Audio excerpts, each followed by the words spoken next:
Bam. Bam. My peoples. My peoples. Welcome to another episode of Boxing for Breakfast, where you get your healthy dosage of sweet science early in the morning. You guys know what it is, man. We talking boxing. I'm Jay Smith. Let me kick this thing off by saying, nice and sunny out here right now, but it doesn't matter if it's hot, if it's cold, if it's raining, if it's snowing, if it's beautiful and sunny. At the end of the day, we're lucky to be alive, my peoples. If you're breathing, if you're up, that's all you need right there. Thank you, God, for giving us another one. Yes, sir. And let me start this thing off by saying salute to those who already tuned in. Underrated Will, Toy Mafia, Young Guns side. My peoples. My peoples on Lace Kicks MS. Salute, family. Fellas, we got some good boxing on the way. And I already told you guys, I am going to be calling the fights live. Yes, sir. We're going to be seeing left to the mouthpiece, right to the nose piece, left to the wig piece. The punches are going to be flying in bunches. Now, this is the main event of this specific card right here. We're going to get Austin Ammo Williams versus Carlos El Caballo Bronco Adames. My peoples, the predictions is all over the place with this one. There's people saying that Ammo is going to do his thing and pull it off. And then there's people like myself saying that, no, Ammo ain't got the experience, ain't got the... He nice, but Carlos Adames is a different animal. I'm telling you right now, I already gave you that prediction. Carlos Adames is going to win this fight. It's going to be a good one. Don't get it twisted.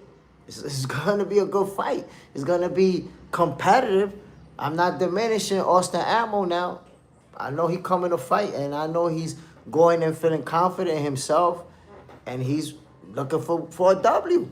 So he's going to be a dangerous fighter in there. But Carlos Adames got this, my peoples. I already told you. Now, this fight, man, we've been neglecting this one, my peoples. We was talking about Lester Martinez, but we've been neglecting the fact that he's going to fight today, too. He's going to be in action. Now, I got to tell you, we was talking about him because we've seen him working with Terrence Crawford. And I don't know how many times he sparred with Bud and worked with him. But you know, when you have a guy like Crawford helping you out, that's going to do wonders for your skills and for your game overall. And we see it in Shakur Stevenson, who's been working with Terrence Crawford for years, and how he's developed. So Lester Martinez is somebody that they really believe in him and what he got. And I seen Bomac recently say in an interview, this kid is trying to become undisputed at 168. Now, that division, you know what it is. He hanging with the big boys. And he trying to become undisputed up there. Let's see it. He's going to be fighting tonight. His opponent, I'm going to be honest with y'all, I don't know him. I don't really know anything about the guy fighting Lester Martinez. But I can tell you, I've seen Lester fighting a couple of times, and he's the real deal Holyfield. Ghost Dragon. Bam, salute, family. I don't know if y'all seen it when Lester Martinez fought Christian and Billy, but that was a bona fide slugfest, bro. They really went at it. And in fact, there was a couple of rounds there where Lester had and Billy surviving. Where it was Billy clinging on for dear life. I never seen him like that before, ever. When that last bell rang, I didn't know. I was like, damn. It was a draw, in case you didn't watch that fight. Lester Martinez and Christian and Billy fought to a draw. But I thought Lester edged it out, but it was such a close fight, such a good fight. Whoa. So I'm telling you, I'm personally in the Lester Martinez bandwagon. I already seen what he can do in the ring. I seen just the relentlessness, you know, how aggressive he is. That, you know, it's one of those fighters that, you know, he's just going to keep going forward. He's going to keep letting the hands fly. Bisco, hell no. I thought and Billy won. Nah, man, I thought Lester got him, bro. After there was moments there when Billy was out there surviving, my G. He never had Lester like that. He was landing good, but he never had Lester the way that Lester had him. Wobbled him and raining on him and clinging and surviving. We never seen him Billy like that, bro. Maybe you was rooting for him Billy, so you watching it from a biased point of view. But yo, he ate some shots, bro. On Lace Kicks, the Guatemalan monster. Whoa, that's what they calling him, the Guatemalan monster. Woo. Lester Martinez is for real, bro. He for real. He the truth. Like I said, I don't know much about his opponent, but Bisco, he buckled Lester many times. Buckled him? Damn, I think you're pushing it. You know, he staggered them a bit. I'm not gonna cap on you. He's, you know, caught him a couple of, but I felt like Lester got the best of him, especially in the later rounds when Bailey looked. You can't lie, bro. He looked like he was running out of gas, so he would kind of swing hard, but then he'd be like, those last couple of rounds, and Lester looked like he was fresh. He looked like he was the better conditioned fighter going down the stretch. MS, Guatemala about to have their champ. Has there ever been a champ from Guatemala? Maybe they've had one. I'm not sure who, but maybe they have. But Lester Martinez, bro, they believe in him. Look what Bomac is saying. That he trying to become undisputed. And you know Bomac isn't just going to say that. They believe in him. They believe in him, my people. They like, yeah, he's going to do some big things. My people, since I'm talking about Bomac, check out what Bomac had to say about Rollies versus Devin. I can't see Rolly getting past Devin. Rolly just goes in there and throws punches. Closes his eyes and hopes he hits something. Damn. Bomac ain't giving Rollies no shot. Got Rollies getting cooked out there. What you guys think? I gotta say something, man. I think Bomac is talking about the older version of Rollies, who would just go in, looking to exchange, looking to brawl, I think he's more talking about that version because that's not what we saw versus Ryan Garcia. So I say, you know, I'm not saying that Rollies is gonna beat Devin, but I'm just saying that he has shown improvement. He's looked better. Underrated Will. I feel the same way. Ooh, you got Rollies getting cooked. Cook at this. I don't know, man. I think that he's gonna make it an interesting fight. And there's always that possibility of him landing that big shot. Underrated Will, Bomac right. So you're not giving Rollies no chance. Golly, come on, man. Rollies a world champion, a reigning world champion. That would be no disrespect of Rollies. He got a shot. It could be a long shot. I'm not going to sit here and BS you. But Rolly got that power, man. He got that power, and he's been showing that his skills are improving. Young Guns, Jay Smith, honestly, as somebody who fought as a pro, if you didn't know who Bomac was and you walked in the gym and saw him, will you use him as your trainer or look for somebody else? So I gotta say, by looking at someone, I wouldn't make that decision. You know, I wouldn't just go, oh, look, for example, he's overweight, so I ain't fucking with him. Nah. If I'm walking into the gym for the first time and there's, let's say, 4 trainers in there and I'm going to pick one, then I'm going to watch how they work with their fighters. I'm going to watch how they talk to their fighters, how they communicate. I want to see how they work with the pads. Because I want to tell you something about working with the pads.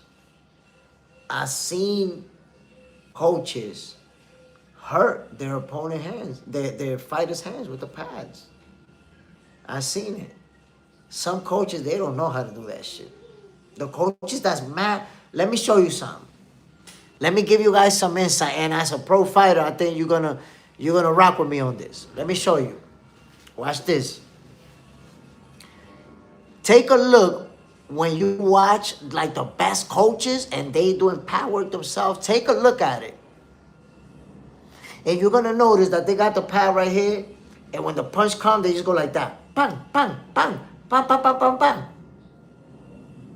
The coaches, the newer coaches, and the people that don't have experience, you see them bringing the pad like that. Boom, boom. It's almost like they punching back the glove.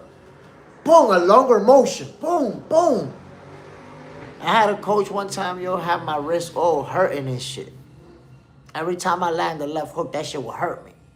Why? Because instead of going, you see like you see the real coach go like that. Bam, bam. So you could hit it, right? This dude will go like that. Bang, bang. And it's almost like he's slapping my punch back. Bang. Used to have my hands all fucked up and shit. So I would look out for that. I would see, okay, let me see how he look when he's doing the pad work. When he's doing this and that. And that's how I would make that decision. So I wouldn't decide based on, is he out of shape or is he overweight or not. That wouldn't be a deciding factor for me. B-Skull, I want to hear who Floyd picked. They both be in Vegas. Al, Najee Lopez fight was amazing. I missed it. I got to check it out, man. Mickey Rourke, you have to be related to Keith Thurman. Young Guns, I feel you, Jay Smith. Just was curious on what you would think. Yeah, that's the way that I process it, because the coach, he's not there to fight. He doesn't have to fight. So to me, it's good if a coach is in good shape. That's good.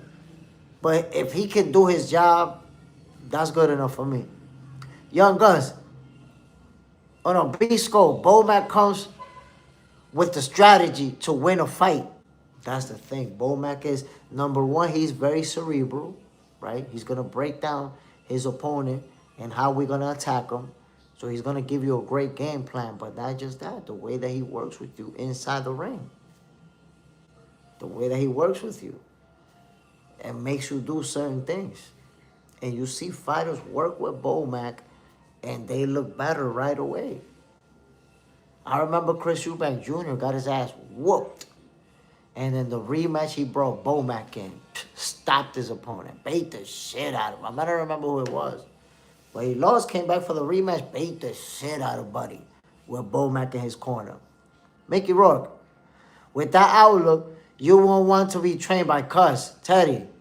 Those that can't, teach. Jay Peso, Benavidez' career seems stalled. What should he do? Now, honestly, I don't feel like it's stalled. And I say that because he's about to fight Zurdo next. That's a high-profile fight. That's a big fight. Look, I'm going to put it to you like this. Not only is his career not stalled, I'm going to show you how his career is going to be exploding. So, right now, Benavidez is one of the most popular fighters in boxing, right? He's going to be fighting Zurdo next. That's a big fight, a Mexican fighter, a reigning world champion. But after that, and that's going to either put him on the pound-for-pound list that he may not be in, or get him in a better position, beating Zurdo, right, at 170, at cruiserweight. Then he's planning on going back down to 175 and facing Bivol and Beterbiev. So think about that. There's a possibility that David Benavidez might beat Zurdo, Bivol, and Beterbiev, all in that sequence. Those are 3 monster wins, bro. If he get those 3 wins, he's going to be in the top 5 pound for pound. Top 5 pound for pound if he beat those 3 guys. So I would, go in the other direction of what you say. I would say Benavidez is up right now, my G. Carlos Perez. Good morning, Jay Smith. Salute, family. Bam, Young Guns. I think it was Liam Smith, but can't remember. It may have been Liam Smith who put the beats on him. And then he brought Bomac. I'm almost sure that it was. Bisco, a fight whose career is stalled is Boots. I don't think it's stalled because he fought Lima not that long ago. I think, let's see what he's going to do next, and I think he is going to have an opponent. To me, whose career is going to be stalled is Virgil. I guarantee you Boots is going to fight before Virgil. That I can guarantee you. They already looking for an opponent for Boots. But Virgil, he cooked. Clifton Dennis. Mexican monster getting good fights. And the odds on the fight got me ready to empty my account and parlay in with the other monster. Listen, man, that's gonna be I haven't made a prediction. That's a real good fight. Believe me, yes sir. That's a real good fight. Now Yaino is facing a tough opponent in Nakatani. Young Guns, is Carlos Adames a star in DR? To be honest, not really. So here's the thing. You know that the main sport over here is baseball, right? So Carlos Adames is known within the boxing community. Within the boxing community, he's known and respected. But boxing is not a big sport in the Dominican Republic overall. So he could go somewhere over here and nobody will know who he is. Just be an average person. Mickey Rourke, Benavidez needs be rolled better, be an open tire. And he'll have Canelo's crown as a Mexican king, in my opinion. I mean, he has to, for him to surpass Canelo, he has to have a resume that does that. But that's what he's going to be looking for anyways. He's going to be looking for the big names, for the big fights. Brascarell, grading from the main streets of North Omaha, Nebraska. Salute, family. Bam! In the building. Brascarell, Saturday, slave ship action going on out here. Gotta get that bread, family. Young Guns, I saw a report Boots versus Xander trying to be made for June 6th, but not sure how legit the source was. So I seen a couple of reports suggesting just that. But nothing official, nothing from either camp. So that could just be made up news. In my personal opinion, it's not in Xander Saya's best interest to make that fight. Xander's only 23 years old. Hold on. There's no need. But he is about that smoke. Look, he's trying to fight Sebastian Fundora. So Xander is about that life. He want to fight Josh Kelly as well. So he out there trying to take titles. And he got two of them. Clifton Dennis. Did you hear Greg Hackett go off on Keyshawn? If so, what do you think? I understood that point of view. I understood what he was saying. 100%. And by the way, salute to Greg Hackett. I'm waiting for him. I don't know if he already started his new YouTube channel. When he does, I'm going to plug it on here and make sure you guys support it. I don't know if you know this, man, but somebody took the YouTube channel down, man. So that sucks to see it. And it also make a lot of us, be on the lookout for that kind of shit. Because I don't know if you guys knew this, but there was a time, or it still is, there's people out there that want to take me down, that want to take down Box Channel. There's people that want to take this channel down, that report it all the time, all type of shit. All type of shit.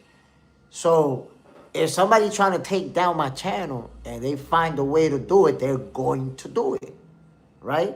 I have people create mad fake accounts to go on here and try to get to engage in crazy conversations to try to take me down.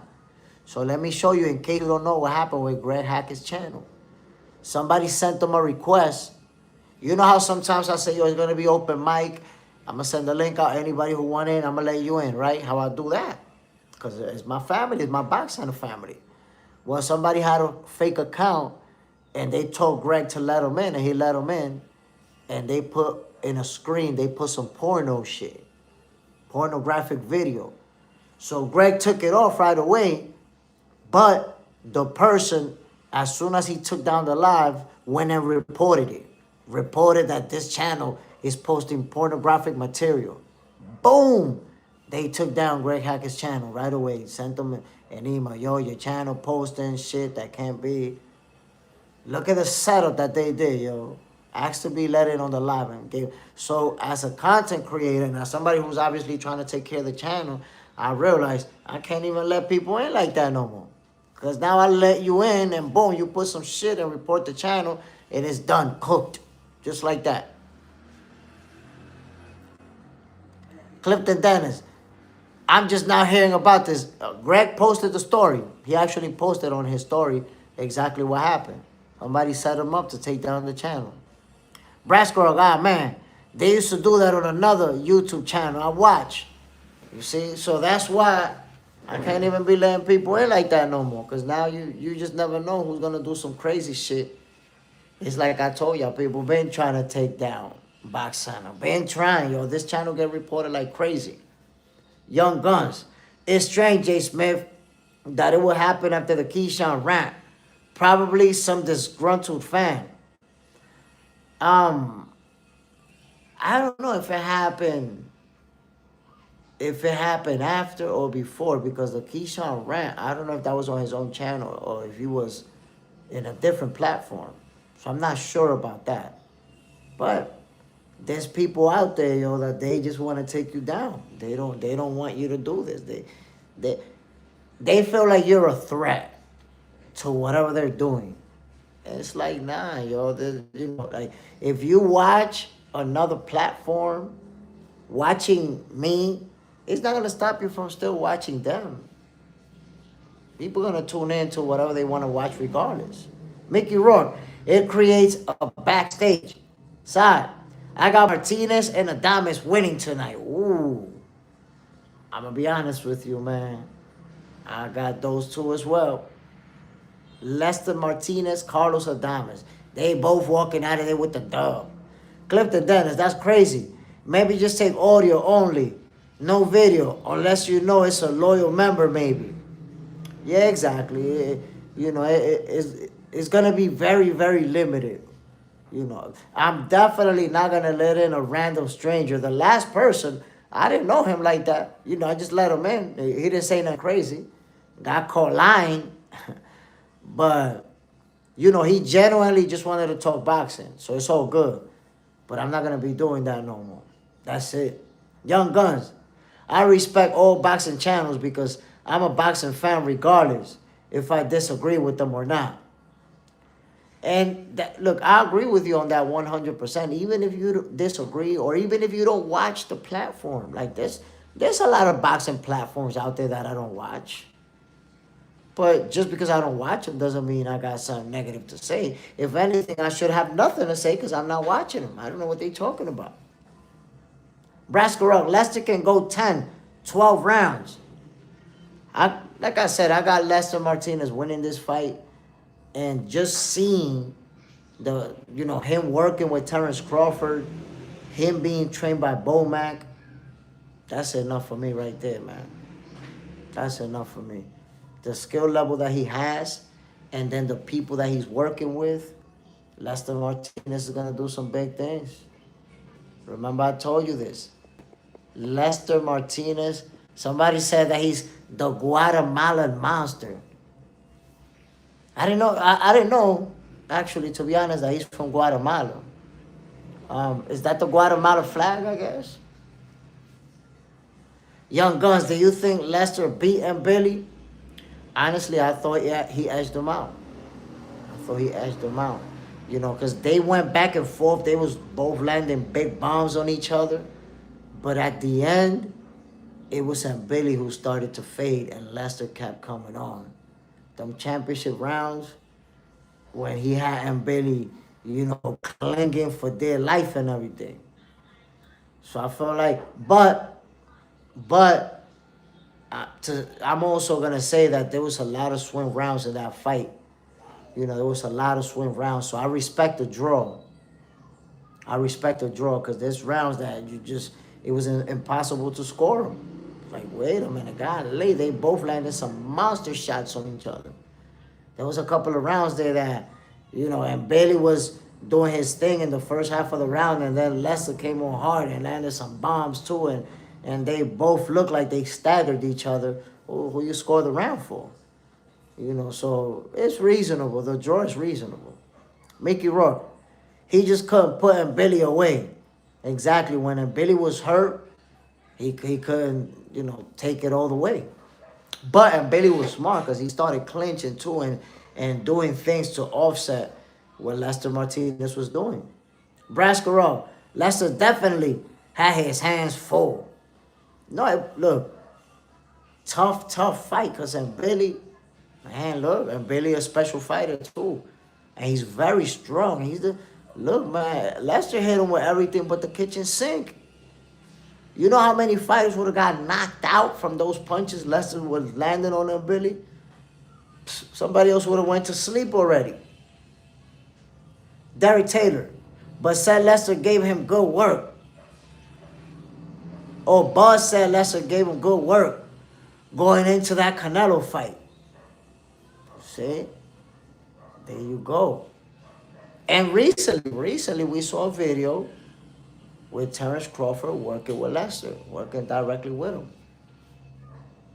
So, when you have a guy who has the skill level of Lester Martinez, and he has Terrence Crawford working with him, he has Bomac training him, the sky is high. He has the limit for him is going to be very, very high. The lunatic librarian in the building. Salute, family. Mickey Rourke, probably the only guy that can go toe-to-toe with Billy. It just so happened that it was his opponent that night. Another fighter going to sleep. Listen, man. The way that Lester Martinez went toe-to-toe with Billy and winning exchanges too. Now, he was getting caught. Don't get it twisted. And Billy was getting off on him too. But damn, it shows the type of resistance that Lester Martinez has. The conditioning. This guy went at Billy, going at him, walking him down at times. And then Billy's a monster, bro. And Billy's a monster. And Lester Martinez was walking him down. I was not expecting that. I was not expecting that. I thought he was going to be moving around, using that footwork, and Bailey chasing him down. Man, listen. Clifton Dennis, are you giving your picks for tonight? I came in late. So, yeah, I already got both of my predictions on these two main events. Carlos Adames, I got him walking out of there with the dub. And then I got Lester Martinez also getting the W. Listen, Bomac said that the plan is for this guy to become undisputed. And I believe him. I believe him. They're really going to try to take Lester Martinez all the way to undisputed. Thank you, Scars. Jay Smith, the most knowledgeable man, everything boxing. Check in with him. Ooh, salute, family. Appreciate you. The lunatic librarian. Boxing never ceases to amaze me. We got some good fights tonight. And by the way, remember, my peoples, I will be calling these fights live. Yes, sir. Get ready for the smoke. I'm going to be live giving you the elite level commentary. The left to the mouthpiece. The right to the wig piece. The left to the toupee. Oh, the humanity. Get ready for the smoke. It's going to be that type of action. It's going to be that type of Saturday night. I'm on, my peoples. I'm ready. I'm ready. I'm ready for the smoke. But this fight right here, young gun, shout out to Pro Box. Yes, sir. Shout out to Pro Box. They should give me a call, man. Let me go do fight commentary for their ass. Carlos Perez Smith. I'm taking your place. Adames and Martinez. Oh, that's money in the bank. Cash that. Cash that. That's money in the bank. There you have it. Those are your winners. Take it from Jay Stradamus. Now, this fight right here, This fight right here, I think it's gonna be better than some people say. I don't think Rollies is gonna get washed. For those of you that's saying Rollies is gonna get made to look bad, Devin is gonna make it look easy, all of that stuff, not happening. Not happening. It's gonna be a good fight. Rollies can fight better than people say, better than people think. It's like, are you really gonna ignore the fight with Ryan Garcia and how he operated that night? We're gonna ignore that? Nah, man. Listen, for those who think that Rollies is still the same guy that's brawling and trying to get in and go ha ha ha with the funny sounds he be making ha ha ha ha. Nah, he's not about that life no more. I think he might still make the funny sounds when he throw the punches, but he looking sharp out there. He looking good. The lunatic librarian, the trolling already happening. It's hilarious. Clifton Dennis. It can be a good fight because Rolly can bully Devin early. Hey, it's Chase, Adames, Martinez, and Omari Jones. Damn, bro, I didn't even know Omari Jones was fighting. I didn't even know Omari Jones was fighting. Damn, bro. Young Guns. I thought Devin would wash Ryan. 10-2 easy. So who knows? Rollies could surprise us. But you know how it is. The triangle theory, it never works with boxing. Like it gets debunked over and over. So yes, Ryan Garcia put the beats on Devin Haney. It was the beating of a lifetime. But we know about the 3 pounds and we know about the positive test.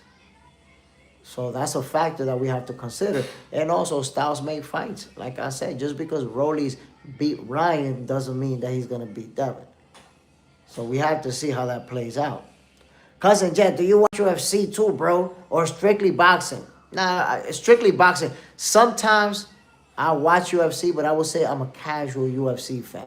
You know, it might be like the highlights of the biggest fights, and I might watch that.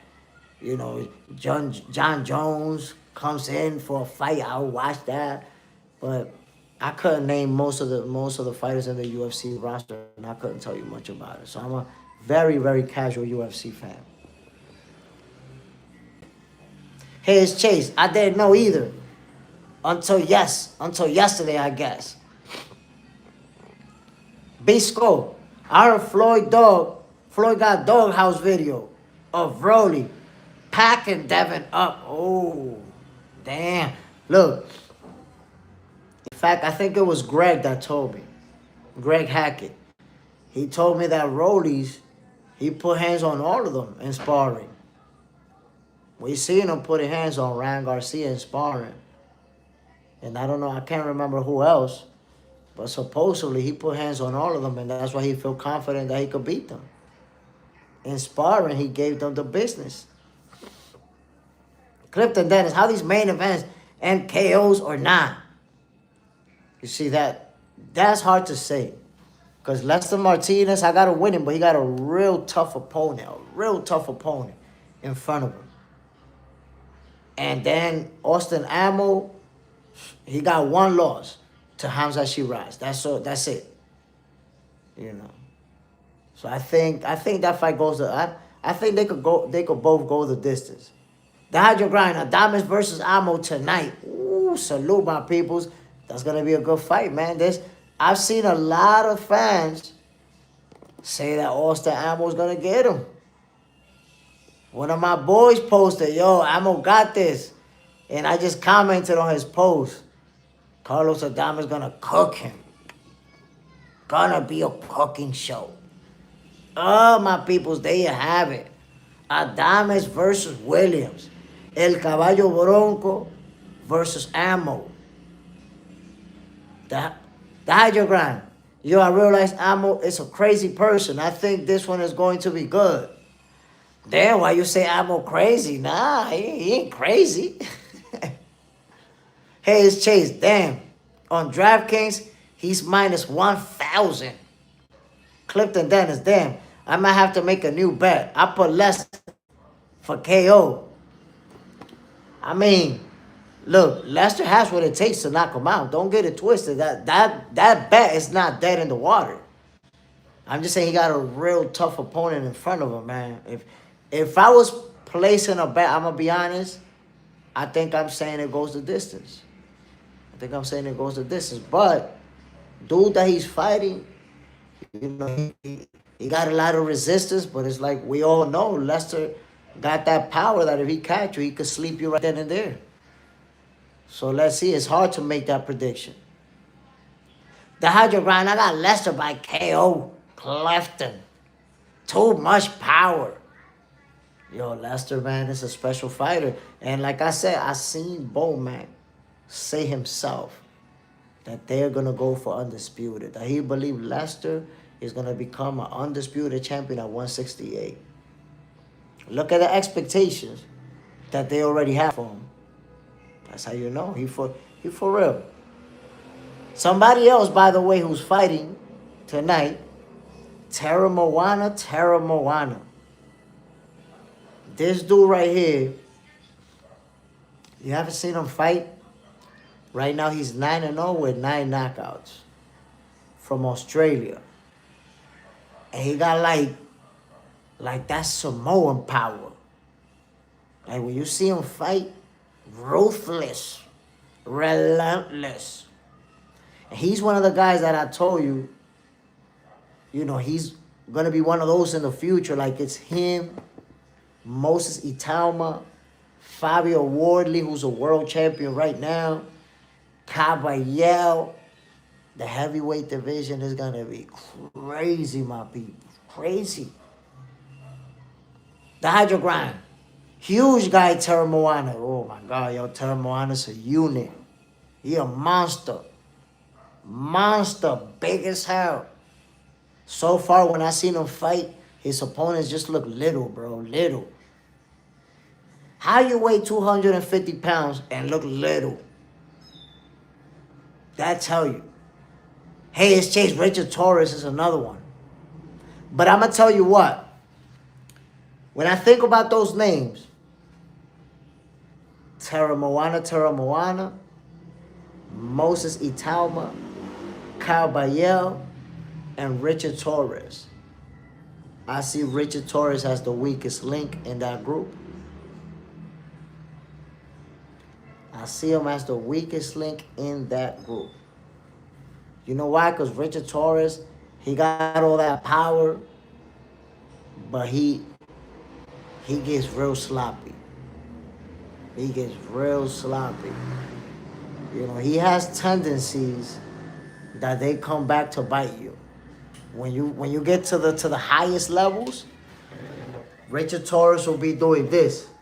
Boom, boom, boom, boom. Arms literally looping like this. Boom, boom, boom.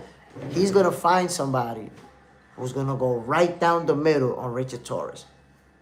Boom, boom, boom, boom. Take him out.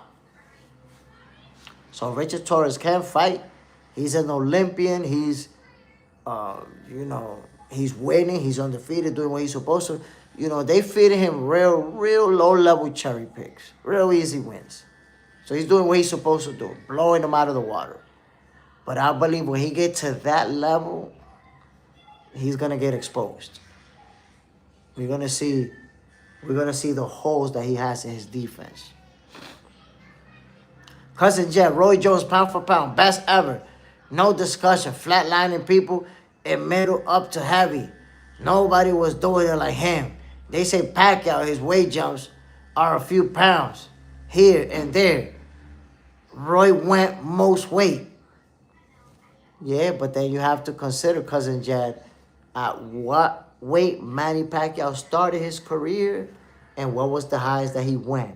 Forget about the amount of weights. Look at the difference between when he started and when he ended.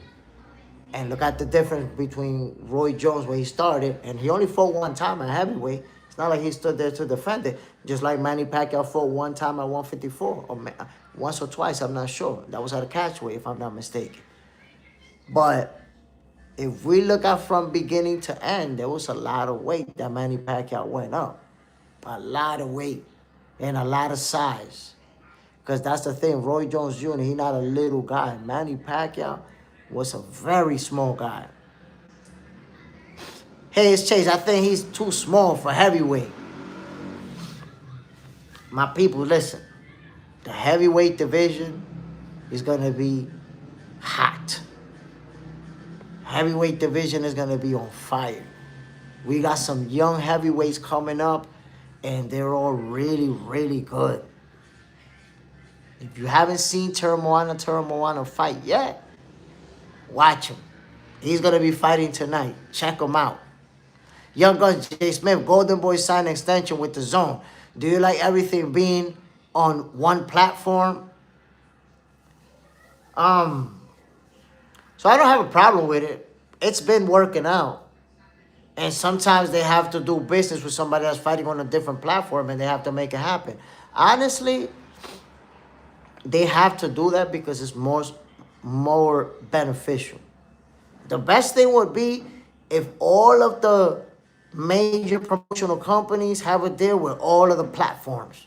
And you could be on any platform. You know, like if somebody from the Zone that's on the Zone is fighting somebody that's on ESPN, then both platforms get to broadcast it, and that's it. You know, stuff like that would be good for boxing. But they still are able to make a lot of fights happen, you know, by negotiating. You go fight on that platform, or your fighter comes to this platform. So, you know, they get it done. It works. Now we see Oscar De La Hoya is, you know, locked in with the Zone. Bob Arum now also brought Top Rank to the Zone. So I think that's going to make for a lot of interesting fights. Look, Jerome Bruce Ennis is supposedly in conversation with Xander Zayas. That right there is Matchroom and Top Rank. We don't see Eddie Hearn and Bob Arum talking much or doing business often.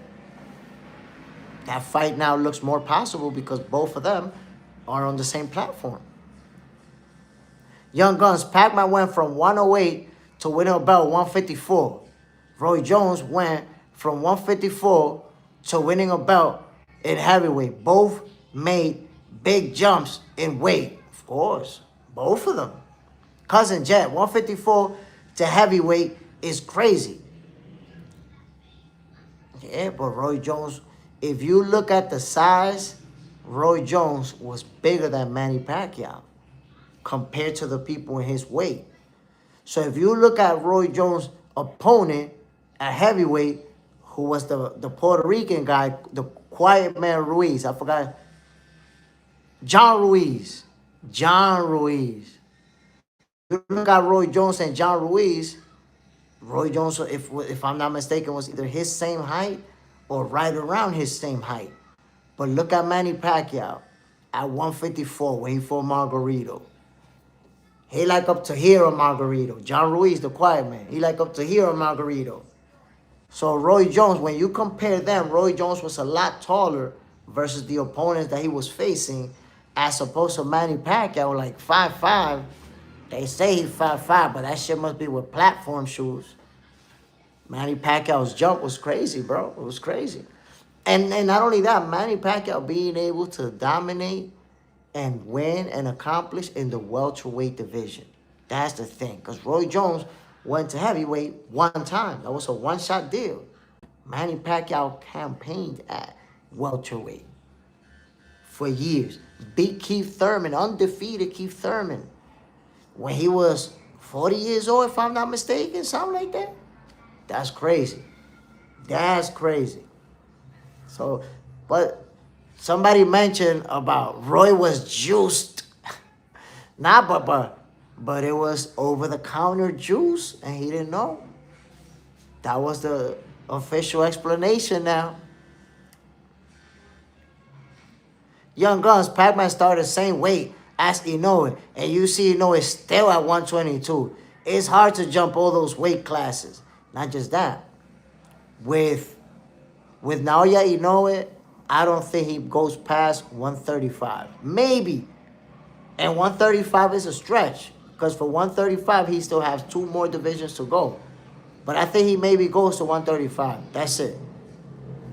I do not see him ever going to 140. I think he retires at 135. That'll be like his cap. Why? They say he's 5'4". Hell no, he's not 5'4". That dude is like 5'3", 5'2".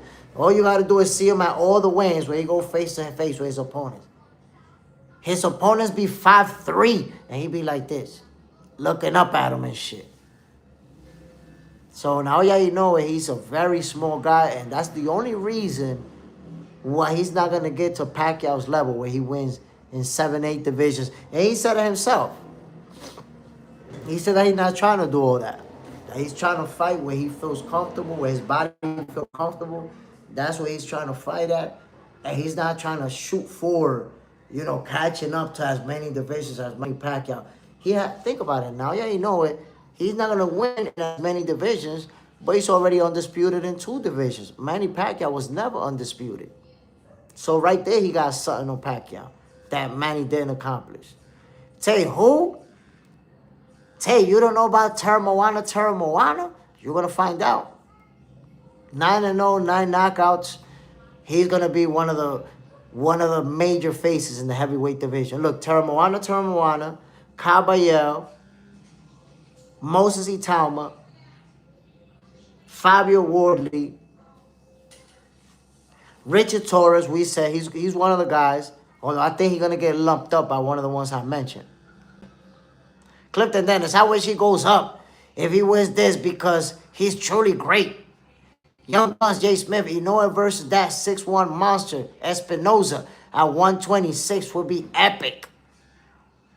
Look, I think we're going to see Naoya Inoue at 126. Either after this fight, if he wins,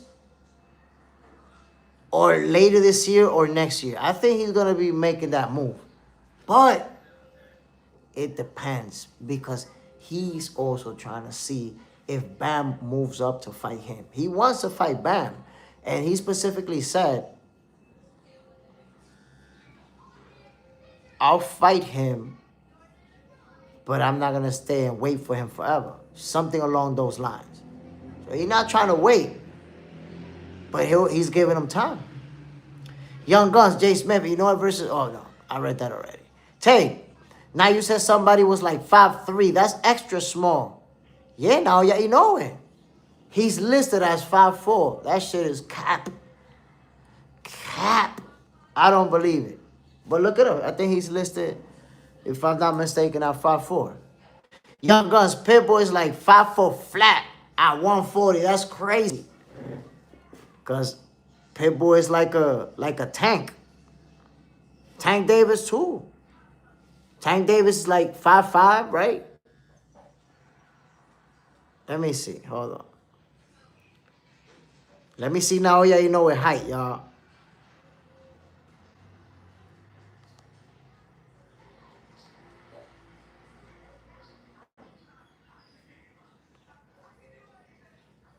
Oh, hell no. Look, they listed him at 5'5". Now, yeah, you know he's listed as 5'5". I don't buy that one bit, yo. I'm telling you. 5'5", hell no. Clifton Dennis, I forgot about Bam. With that said, I'd rather him stay. Ellie Step, what do you think about Rohan Polanco? Rohan Polanco is a real good young fighter with a great future ahead of him. He's going to become a world champion. It's that simple. Rohan Polanco is one of those young fighters. You know, I've seen him fight. I've seen what he does. He's going to be a world champion at some point. Tay, it's some dude 6 feet tall at 112. It be them skinny guys. Be real skinny. For you to be, 6 feet tall and weigh 112, you got to be skin and bones. Clifton Dennis, they always lie about height. Yeah, they lie about height all the time. Even with NBA players, they be stealing 2-3 inches. Sometimes you see a guy listed as 7 feet tall, and they actually be 6'10". But think about it. What difference does it really make to us? It's like 7 feet tall, 6'10". That shit look about the same. But they be doing that all the time. You see a fighter that's listed as 6'10", and then he's standing next to a guy that's 6'6", and they both look the same height. You be like, what the fuck? But they look the same height. Cousin Jay, you think Holyfield top 5 heavyweight of all time? I definitely do. So I felt like Evander Holyfield was top 5 best heavyweights of all time, but the whole steroid thing, it kind of pushed me away from that because I've seen stuff that suggests that yes, Evander Holyfield did do steroids at some point in his career, and that's a problem. That's a problem. You know why? Because when you're somebody who's as strong as he was, as muscular as he was, because Evander Holyfield was a muscular fighter, especially when he moved up from cruiser to heavyweight, muscular, and he didn't pop dirty. There was some suspicious activity, steroids that was mailed to an Evan Holyfield, and it was mailed to his home and everything. Some shit went down that looked like he was on steroids. So then it makes you wonder.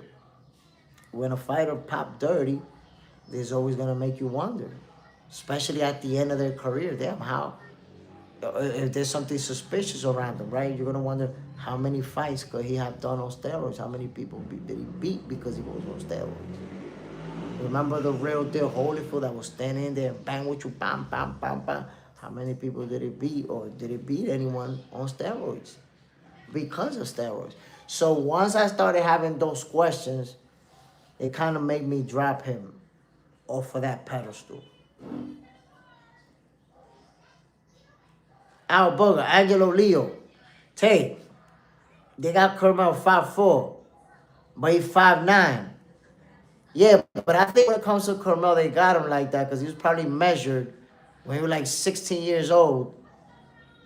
He turned pro at 17, so he probably had a measurement early on, and they just left that one. Al, will Tyson beat Holyfield in his prime? It's hard to say, man. It's hard to say because Mike Tyson and Holyfield, they were both very skilled fighters. So I think if they would have fought in their prime, it could have played out similar to what it played out when they did fight. Because Evander Holyfield was a very skilled heavyweight. Very skilled. Young Guns, I always said Holyfield was just a bad matchup for Mike. Well, the thing is that when they finally did fight, Mike Tyson's personal life was in shambles. It was out of order. Mike Tyson was on drugs, partying, legal problems, was getting in trouble. All type of shit was going on in his personal life. So I would say that Holyfield did not get the best version of Mike Tyson. Mickey Rourke, dude's head was gigantic. Definitely not natural. You're talking about the real deal Holyfield? Had the dome piece. Young Guns. I always said Holyfield was just a bad matchup for Mike. Mickey Rourke, who is Holyfield taking out the top 5? Tay, is Aaron Pryor and Sugar Ray with a foe? Who would you favor in that fight? That's a tough fight right there because what Aaron Pryor brings to the table and how powerful he was. But then again, Sugar Ray Leonard showed that he can take a shot. Like the hardest punches will hit him and even stagger him, and he would still be up there, letting the hands fly. I'm gonna put it to you like this. If I had to make a bet on a fight like that, I'm going with Sugar Ray Leonard. Because I know Aaron Pryor is not going to outbox him. He's not outboxing him. So he's going to more rely on trying to hurt him, trying to get him out of there. And I think Sugar Ray Leonard just had the defense to not get stopped, not get beat up like that. Tay, if Aaron Pryor and Sugar... Oh, no, wait. Mickey Rourke. Yes, just like Joe, it's a bad matchup for Ali. He was Mike's kryptonite. A literal tank in Holyfield. Man, listen, the thing about Evander Holyfield is that he's the guy who's going to bully the bully. And that's what he did to Mike Tyson. Mike Tyson used to bullying people. Evander Holyfield like, no, I'm the bully over here. I'm going to bully you. Here, take this little headbutt. Calm down. This is my show. So Evander Holyfield, he did what he had to do to frustrate Mike Tyson, beat him in the first fight, gave him the beating of a lifetime, and then in the second fight, he had Mike Tyson frustrated. Tay, that's the problem. The best fight we never got because, from what I heard, Pryor did him bad in the amateurs.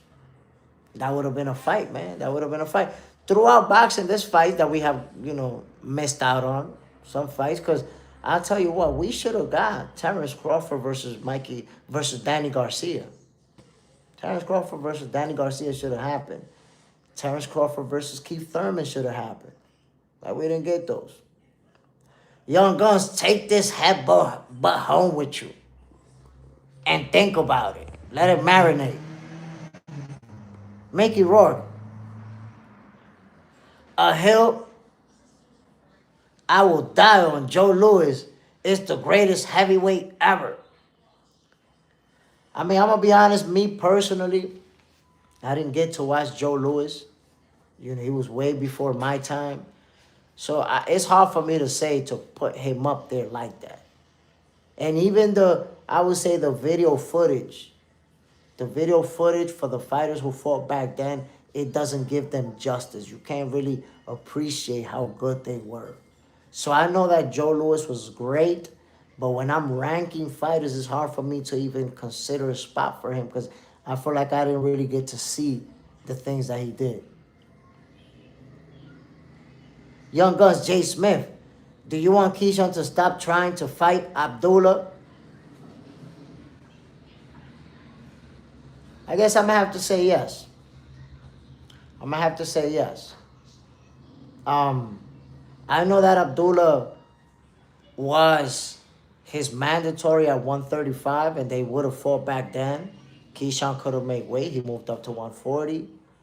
But taking into account that Abdullah just became a champion at 135, he hasn't even had one defense. And Keyshawn is at 140, even talking about the possibility of going to 147. It doesn't really make no sense. It doesn't really make sense for Abdullah to fight Keyshawn. And I think Keyshawn knows this too. I think he knows, like, this young kid is the champion at 135. And he probably wants to grab a few belts, unified titles, and accomplish some things. So, but I get it that Keyshawn is about that smoke and he's trying to fight people. But I'm not, if I could tell Keyshawn stop calling him out, I would. Be like, yo, stop calling Abdullah out because that doesn't make any sense for him. Young Guns, Jay Smith. Oh, wait, Wes Dustin. Holyfield broke our hearts when he whooped on Mike. Damn, man, he really hurt us. Because like he gave Mike a beating. He didn't just beat Mike, he beat him up. Cousin Jack. Holyfield was a bad man. People don't know, juice or not, I really don't take it that serious. I think they all would have been on the vitamins at some point. I mean, it's hard to say who's clean and who isn't. But once it's been established that you wasn't clean at some point, then it puts things into question. Wes Dustin, Keyshawn getting on my nerves, stalking below his weight. I mean, he's not stalking below his weight. He's only called out Abdullah Mason, and that's because they almost fought. They would have fought at 135 had Keyshawn not moved up. So that's something that was in the vicinity. Whoa, Young Guns, my brother, appreciate you. You know what it is, my G. Never been about the money, never's gonna be. But you showing me appreciation in this way. Salute, family. Bam. Cousin Jack, what do you think of Broner? I remember years ago when I first seen him, tripped me out. How good. Then I think old habits die hard and hood shit got in the way, not focus. But he impressed me. I'm going to tell you like this, bro. Adrian Broner could have been one of the best fighters of his generation. AB was extremely talented, extremely fast hands, fast reaction time, make you miss and make you pay. Adrian Broner had all the talent, all the tools and resources, to have become a superstar. The problem is personal life. You know, he was the guy who went downhill as soon as he started getting those big checks. When he started saying about billions, that AB meant about billions, he started believing his own bullshit. Like, what are you talking about? Billions, bro. What are you like? You make $3-4 million in a fight, and you're talking about billions, bro. So he started living a lifestyle that meant he was always gonna be broke. He was gonna blow the money that he got. He was always gonna be blowing it, right? And then he was, hanging out in the hood, getting high, partying. Like, even when he beat Paulie Malignaggi, his personal life had already started to go downhill. This guy took Malignaggi girl, bro. How you take Malignaggi girl and the day before the fight you smashing, smoking, partying, drinking? He still bit Paulie, but they went life and death. It was a dog fight. Paulie was fighting mad. His girl got took. Literally took his opponent girl the day before the fight. So that's how you know your personal life is starting to go downhill. It sounds like some cool shit, but you're about to fight tomorrow, bro. What you mean you smashing your opponent's girl? It sounds funny, but it also shows that his personal life is out of order. So what happened after the Maidana fight? After he took a beating to Maidana? And again, you see his personal life going downhill, drugs, all type of shit. So AB he accomplished because he's a multi-division champion, but he's one of those fighters who could have accomplished a lot more. He could have gotten a lot further in his career had he now allowed his personal life to get in the way. That's the way the cookie crumbles sometimes, man. Salute to AB. Did some good things in the ring and just didn't have the discipline to stay focused. Didn't have it. My peoples, but there you have it right there. Tonight, we're going to have Lester Martinez on Pro Box back in action. Al Booger, J. Smith, which main event you're calling tonight? So, I'm going to be on Austin Ammo and Carlos Adames. I'm gonna be on that main event. But if they don't fight at the same time, sometimes somebody fight earlier and whatnot. So if the fights don't happen at the same time, I'm gonna call both of them. That's really what I'm hoping for. Tell you, AB and Zab Judah got the funniest lifestyles outside of boxing. Yeah, but the difference is Zab Judah, at least, he stayed focused. A lot of business ventures, takes care of his kids, take care of his family, been in movies and shit, rap song. Like, Zab Judah got that Zab Super Judah weed. Like, Zab Judah branching out into a lot of different things. He been very smart about how he moved after he retired from boxing. Very smart. In fact, Broner could even look at Zab and take him as a mentor. Like, okay, Zab, show me the ropes. Put me on. Avery Young, salute family, bam. So there you have it, my people. This was a Saturday edition episode of Boxing for Breakfast. I hope you guys enjoyed it. Tonight, we are going to be calling a fight, so make sure you tap in. Fight night with Jay Smith. Y'all gonna get the left to the wig piece, the right to the mouthpiece, the left to the toupee. Devastating blow, ladies and gentlemen. You're gonna get the elite level commentary. West, us at what time? My brother, we probably gonna kick off at around 9 p.m. Eastern time. Maybe a little bit earlier, depending on when the fight starts. Right? But I'm definitely gonna be calling Carlos Adames' fight versus Austin Williams. And if they don't happen at the same time, if Lester Martinez' main event is earlier, I'll be calling that fight as well. So stay tapped in, my peoples. We on it tonight. Salute to everybody who tuned in this morning. I'm Jay Smith. I'm signing off, y'all. This was another episode of Boxing for Breakfast, Saturday edition. We out of here, fellas.